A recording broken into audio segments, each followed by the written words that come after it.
first night, we had brought a canvas top of the windshield down to the ground. The idea was you're going to sleep under that.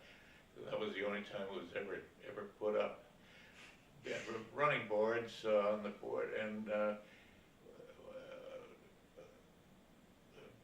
Billy's father had built boxes, and each box was for something special. And the running boards had these series of boxes, carried our food and whatever. And after that first night, all we did was to look for a stream or a lake and some grass, a farmer's ranch or whatever, and just pull off the road and roll up in a blanket. And after we cooked our own meal, and got up in the morning and washed in whatever water we had stopped by and took off. And that's the way we went across the country. We didn't pay a nickel for lodging any place. We paid for gas, and that was it. We carried our own oil, as I remember. And when I got home, we had taken pictures all of it. I think my mother had given us a camera. And it cost me, for 4 copies, $80. That was more than the trip cost. Well, that's where I have a whole stack of little pictures of the trip. And we went from Edmonton down to the Canadian border with the United States, and west to whatever Canadian town is, I've forgotten, above Vancouver, and down the coast to Portland, and east now, south of the lakes, and into Denver, and from Denver to Kansas. And I had an aunt, Aunt Helen, who lived in Independence, and we stopped there.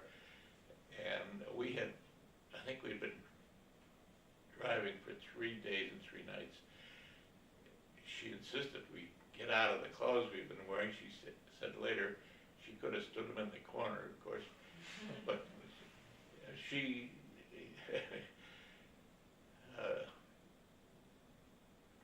provided us with clean clothes, and my grandmother put us up. I don't know where we slept, on the sun porch or something, and fed us. And then we went down to Tulsa, Oklahoma, where other branches of the bars were in the oil business, and my uncle took us all through the oil fields and took us to an oil laborers camp for lunch. And of course, we'd been eating sort of sparingly for months, and here was this table just full of food for these guys who worked all day. And we had a ball. And we left the south and stopped in Ann Arbor to see my sister on our way to Buffalo. Because after Detroit, then we just cut right across Canada to Buffalo. And it took us, I remember, 6 weeks. The whole trip took 6 weeks? Hmm? The whole trip took 6 weeks? I think that was about, as I remember.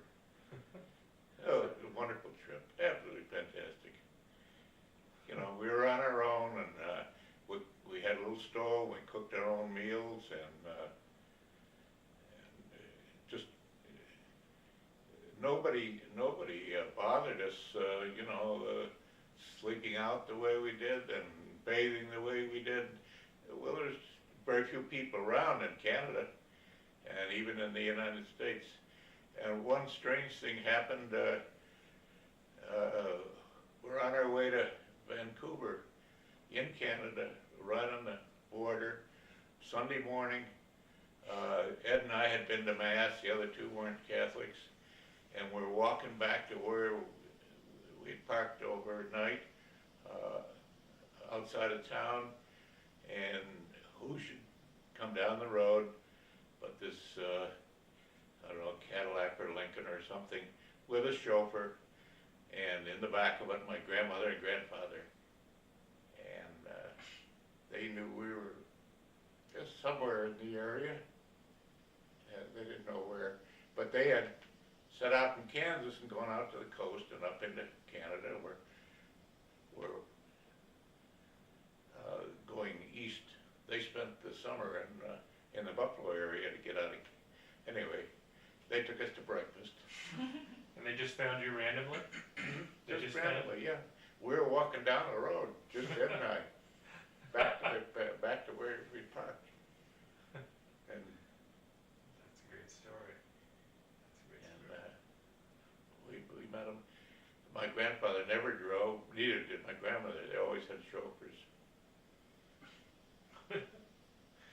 That's But funny. a chauffeur in those days, I don't mean a guy with a cabin, so it's somebody that either worked for the firm or worked for them or what have you, but always available to drive them. This is your mother's parents, right?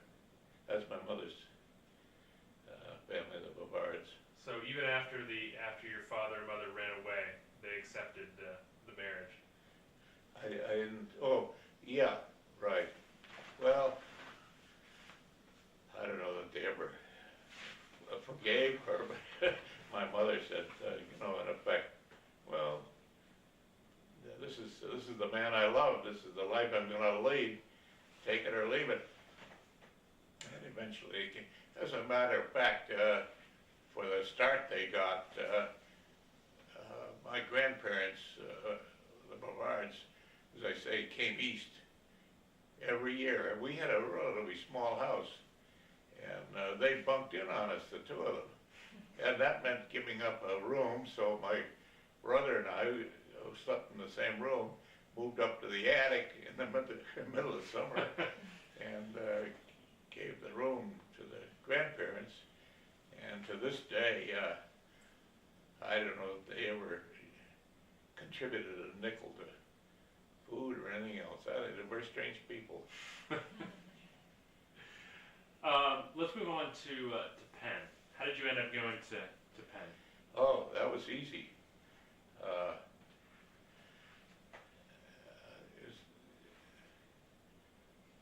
I was invited to Penn. Lawson Robertson was the Olympic track coach, was the track coach at Penn, and his assistant was a man named Ted Meredith, who had won the half mile in I think the 1912 Olympics, and so I made a visit to Penn and talked to them. I had offers from Princeton, Yale, Cornell, Penn State, and I chose Penn because of the Wharton School. I wanted business education. That was the best in the country. So I went down there, ate at the training table. My room was, I think it was something about college athletics, I don't know. It was $90 a term, which I never paid, and they didn't expect me to pay. So my room and board came free, and I don't know what tuition was, but I didn't pay that either.